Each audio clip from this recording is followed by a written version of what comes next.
Okay, so you've probably seen the headlines. A single proposal for a 100% tariff has just sent a massive shockwave through the global film and furniture industries.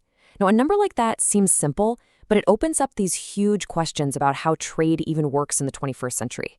So today, we're going to break it all down. What's been proposed, the whole America First idea behind it, and some of the major practical hurdles it's up against.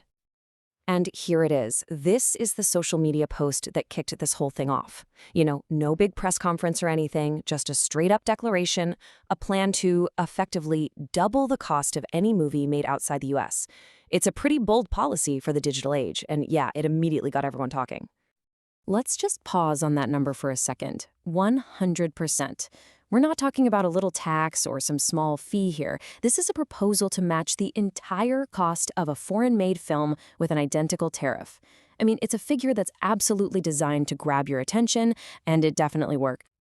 Now, what's really interesting here is that the movie tariff, that was only part one. This was actually a two-pronged announcement. So let's unpack exactly what was included in this big economic push. So on one side, you have that huge 100% tariff on movies, a creative digital industry. And on the other side, a focus on physical goods, with some really substantial tariffs on things like furniture, kitchen cabinets, and vanities. So you've got two totally different sectors, right? One creative, one manufacturing, but both targeted with the exact same goal: bring production back to the United States. And that brings us to the big question. Why these two? Why movies and why furniture? Well, the justification for picking these specific industries was actually laid out pretty clearly in the announcements themselves. So let's take a look at the reasoning. For the film industry, the argument is all about bringing those jobs back home.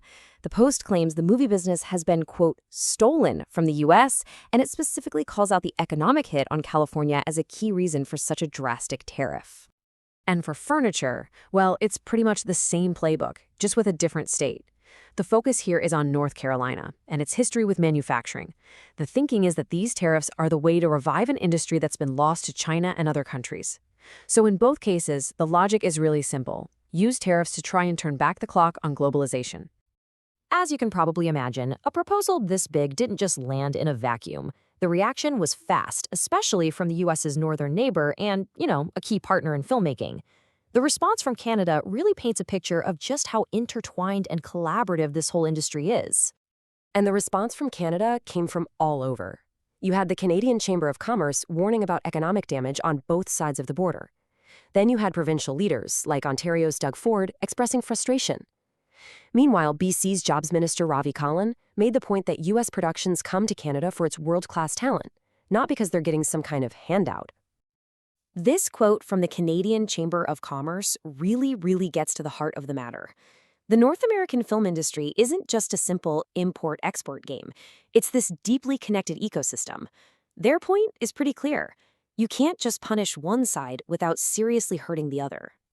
So beyond the economic debate and all the immediate reactions, this proposal runs into a giant wall of logistical questions. This is really where the big policy idea crashes into the messy reality of how things actually work. I mean, that's the billion-dollar question, right? How do you actually enforce a tariff like this? See, tariffs usually get applied to physical stuff, cars or steel crossing a border at a port. But movies and TV shows, they aren't shipped in crates anymore. So, experts pretty much immediately pointed out three huge problems. First, how on earth do you monitor and tax digital stuff being streamed across the internet? Second, what even is a foreign film these days? Is it an American movie shot in Vancouver? A British film shot in London? The lines are so blurry. And third, what's the legal basis for putting this kind of unprecedented tariff in place to begin with? And this quote from BC's Jobs Minister just sums up the whole logistical nightmare perfectly. He points out that the modern film industry is, quote, very difficult to put a tariff on. And that just highlights this huge gap between a simple promise on social media and the incredibly complex reality of global production. And that leaves us with the ultimate question, doesn't it? This proposal has a really clear goal: bring industries back to the US. But it creates this fundamental clash between what a policy wants to do and the practical, legal, and economic realities of a world that is just deeply interconnected. The big question isn't just if this tariff will happen, but how it possibly even could.